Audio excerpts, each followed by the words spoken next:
Hello guys, నేనైతే 3 months నుంచి ఒక ప్రోడక్ట్ అయితే ఎతికాననమాట. అంటే ప్రోడక్ట్ అంటే అదొక లైక్ తలకి పెట్టుకోవడం. ఇది ఒక క్రోన్ లాగా ఉంటదనమాట. అది రీసెంట్‌గా ట్రెండ్ అవుతుంది. అది రోజ్ ఫ్లవర్స్‌తో లైటింగ్స్ వస్తాయి కదా! అది కిరీటం అనమాట. అది క్రిస్మస్‌కి నేను వేరే అమ్మాయి పెట్టుకో అంటే చూసాను నేను బయటకెళ్ళినప్పుడు. నాకు అప్పటి నుంచి దాని మీదే కళ్ళుందనమాట. వెతికానంటే చిన్నగా వెతకలేదు. ఈవెన్ బెంగుళూరులో వెతికాను. నాకైతే ఎక్కడా దొరకలేదు. కొంతమంది ఈజీగా దొరుకుతాయి అనుకుంటున్నా. నేనైతే వెతికిన చోట్ల నాకైతే దొరకలేదనమాట. ఇంకా మా అమ్మకి తిరుపతిలో కూడా వెతకమని చెప్పాను. ఇంకా మా అమ్మ గాంధీ రోడ్‌లో కూడా వెతికింది. నాకు దొరకలేదు. ఇంకా అందుకనేసి ఇంక చేసేదేం లేక నేను మీషోలో అయితే ఆర్డర్ పెట్టేశాననమాట. మీషోలో దొరికింది నాకు. నాకైతే ఫుల్ హ్యాపీ అనిపించింది. లైటింగ్‌లో కంటే చీకట్లో ఇంకా సూపర్‌గా కనిపిస్తుంది అది.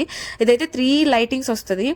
ఫస్ట్‌ది వచ్చి ఫాస్ట్‌గా బ్లింక్ అవుతుంది. సెకండ్‌ది స్లోగా బ్లింక్ అవుతదనమాట. అండ్ థర్డ్ స్టెప్ ఏమంటే బ్లింక్ అవ్వకుండా అలాగే స్టాప్ అవుతుంది. మనకి ఎలా కావాలంటే అలా పెట్టుకొని పిక్స్ అయితే తీసేసుకోవచ్చు. నిజంగా మంచి డ్రెస్ వేసుకొని ఇది పెట్టుకొని పిక్స్ తీసుకుంటే మాత్రం చాలా అంటే చాలా బాగుంటుంది. నాకైతే ఫుల్ హ్యాపీ అనిపించింది. చాలా అంటే చాలా నచ్చింది ఇది. నా ఫేస్‌లో కళ చూడాలి. మా అమ్మకి ఫోన్ చేసి చెప్పాననమాట. నాకు పెద్ద బాగా నచ్చిందమ్మా అని చెప్పి. మీరు కూడా ఎవరైనా తీసుకుంటే కమెంట్ చేసేయండి గైస్. ఉంటా మరి.